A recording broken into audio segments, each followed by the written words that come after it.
Hi everyone, today I thought I'd have a quick little chat for you because I know there's a few people out there that are asking what sort of the minimum amount of stuff that you need to make most styles of ribbon bows. So I thought I'd show you a few styles, and ribbon is super versatile, especially Grosgrain ribbon. You can make so many styles, and like I said, there's so many sizes. The most common is 3-inch, 1.5 and 1-inch ribbon, and you'll also want your corresponding 9mm for wrapping your centres, like so, but I'll show you once I get through all the bows.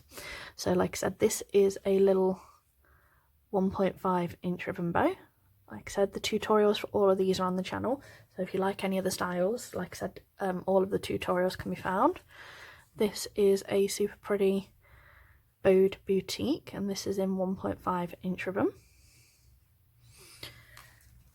Another 1.5-inch ribbon, and this one is called the Koala. Cute that is, with the side bows. This is a simple 3-inch folded wave bow. Another 1.5-inch boutique styled one. This is a tailed up and down boutique, and again it's in the 1.5-inch ribbon. And I've got some of these super massive 3-inch style bows, and this is a squared boutique with the optional tucks, 3-inch tuck side bows. Another monster 3-inch ribbon squared tail boutique. This is a 2-inch ribbon in and out bow. 3-inch reverse twist bow. This one I just referred to as an on-trend style, but this is another big 3-inch bow. And this is a similar style, again just called an on-trend bow. This is a different coloured version of the squared boutique in the 3-inch ribbon. And then the folded bow, wave bow in 1.5-inch ribbon in double layer. And an alternative take on the bowed boutique bow. So, to make all of these, the very minimum that you will need for all of these styles, before I forget, a glue gun. I have the Topelex, and it's a dual temperature. You get 60 and 100, but I tend to have it set on 60 when I'm not using it and 100 when it's in use. And it takes 11mm sticks, like I said, because it's a big one. A lot of people start off with the slightly smaller hobby ones, like the ones that take the 7mm, but it's entirely up to you. But I do find that the smaller 7mm guns tend to leak a bit more than these bigger versions with the thicker glue sticks. So like I said, that's just my personal preference. Then you want your fabric scissors. Now, fabric scissors are a must when you're making ribbon bows, because it's the only type of scissors that will give you clean cuts on your ribbon and stop cause the fraying to be minimal and keep all your lines nice and clean for when you're building your bows. So like I said, never scrimp on your fabric scissors. Mine are the big handled version from Hobbycraft in the UK. And then one of the other biggest things in ribbon making is you want some sort of polyester based extra strength thread. I use the polyester extra strength Gutermann thread. You can also use upholstery thread or pearl thread, like this, anything that is really strong.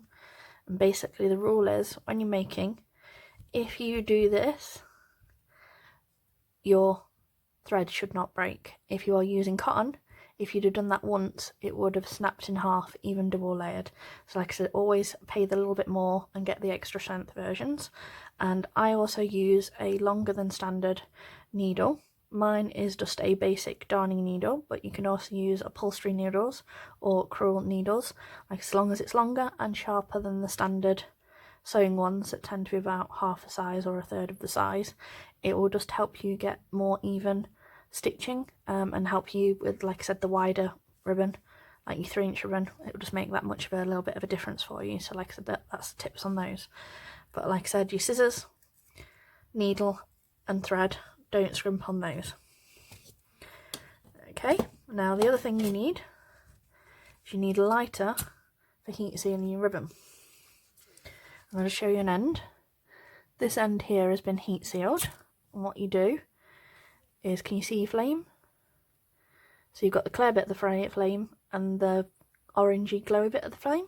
When you're heat sealing, you want to stay in that clear blue bit, and you'd run it over the edge here, and it gives you like a little slightly, I wouldn't say melted because it's not meant to be melted. If it's melting, looks melted, you've gone too far. But you should have like a clean edge to it, and this will stop the ribbon from coming apart and having little fray marks all along the end. So like I said, you do need lighters. You'll also need tape measure or a ruler to measure out your widths, the lengths of your ribbon for when you're building your bows. Like I said, I also have a ruler that I keep on my desk, which is over here. But like I said, tape measure is a must. You want some dress pins, some hold clips, bubbles or alligator clips to attach your bubbles so that they can sit in people's hair. And then your 3 most basic sizing in Grosgrain ribbon is 3 inch, 1.5 and 1 inch ribbons. Now nearly every tutorial that you'll find on YouTube is going to be a 3 inch, a 1.5 or a 1 inch ribbon. You will occasionally see 7/8, which you can use measurements for your 1 inch ribbon on a lot of occasions on those, because there's only 3mm difference between the two sizes. You'll occasionally see the odd 2 inch ribbon, but these are the 3 most common. And whenever you're buying your Grosgrain ribbon, always remember to get some matching corresponding 9mm for wrapping your centres, because otherwise you'll start making your bows and realise that you've got nothing on hand to quite finish them off. So hopefully you found this all useful. If you need any more advice or you want to have a look at any tutorials, there is over 100 on my channel at the moment. I will link in the description my page and group. So like I said, if you want anything, any bows translating or any tips or advice or lives or anything like that, come and ask me. I'm always available at the moment. And thank you for watching, and don't forget to like, share and subscribe. Thank you. Bye.